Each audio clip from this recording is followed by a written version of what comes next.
ఓం నమో వెంకటేశాయ. ఓం నమో శ్రీనివాసాయ. మనం ఈరోజు వచ్చేసి వాడపల్లి వచ్చాను. వాడపల్లి వచ్చిన తర్వాత నేనైతే 2 థింగ్స్ దగ్గర అయితే మాత్రం చాలా ఫ్రస్ట్రేటెడ్. ఎందుకు అంటే 2 థింగ్స్. ఒకటి వచ్చేసి దర్శనానికి వెళ్ళే లైన్ దగ్గర నేను 200 రూపీస్ టికెట్ తీసుకున్నాను. అండ్ అలాగే 1000 ప్లస్ ఒకటి ఉంది. సో లోపలికి వెళ్ళిన తర్వాత ఈ 2 లైన్స్ కూడా ఒక లైన్కి కనెక్ట్ అవి లోపలికి వెళ్తున్నాయి. అక్కడ ఒక్క సెక్యూరిటీ మేనేజ్మెంట్ కూడా లేరు. చెక్ చేసి అంటే వాళ్ళని వీళ్ళని పంపించడానికి ఎవరి కాలు దోసేసుకుంటున్నారు, ఎవరి కాలు పంపించేస్తున్నారు. అండ్ అలాగే 50 రూపీస్ టికెట్ ఫ్రీ దర్శనం ఇంకా చాలా బెటర్, ఫ్రీగా అవుతుంది. నేనైతే నెక్స్ట్ టైం అయితే మాత్రం 50 రూపీస్ నేనైతే ప్రిఫర్ చేస్తాను నేను. అండ్ ఇంకొకటి వచ్చేసి భోజనాల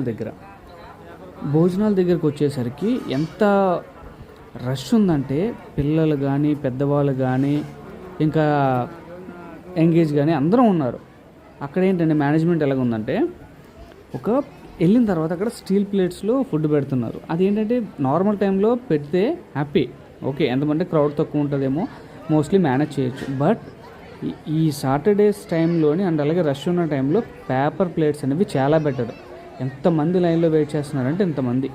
వన్స్ స్టీల్ ప్లేట్స్లో పెట్టించిన తర్వాత కొంతమంది ఎవరైతే ఫస్ట్ వెళ్తారో వాళ్ళు కంప్లీట్ అయిపోయిన తర్వాత స్టీల్ ప్లేట్స్ మళ్ళీ తీసుకొచ్చి అవే వాష్ చేసిన తర్వాత అప్పుడు మళ్ళీ మనకి హ్యాండ్ ఓవర్ చేస్తున్నారు అనమాట. మనకి ఇస్తున్నారు తినడానికి పెట్టుకోవడానికి. అప్పుడు వరకు కూడా మనం లైన్లో వెయిట్ చేస్తూ ఉండవలసిందే. అవి ఎన్ని ప్లేట్స్ ఉన్నాయి ఏంటి అనేది కూడా తెలియదు. లిటరలీ అయితే లైన్లో నేనైతే 200 రూపీస్ టికెట్కి 3 అవర్స్ టైం పట్టింది. భోజనం చేయడానికి 1 అవర్ టైం పట్టింది. చాలామంది నడుచుకుంటూ వస్తారు, చాలా పిల్లలతో వస్తారు. సో మేనేజ్మెంట్ అనేది కొంచెం ఇవన్నీ కూడా అర్థం చేసుకుని ఇంకా ఈజీ వేలో చేస్తే చాలా బెటర్ నా ఒపీనియన్.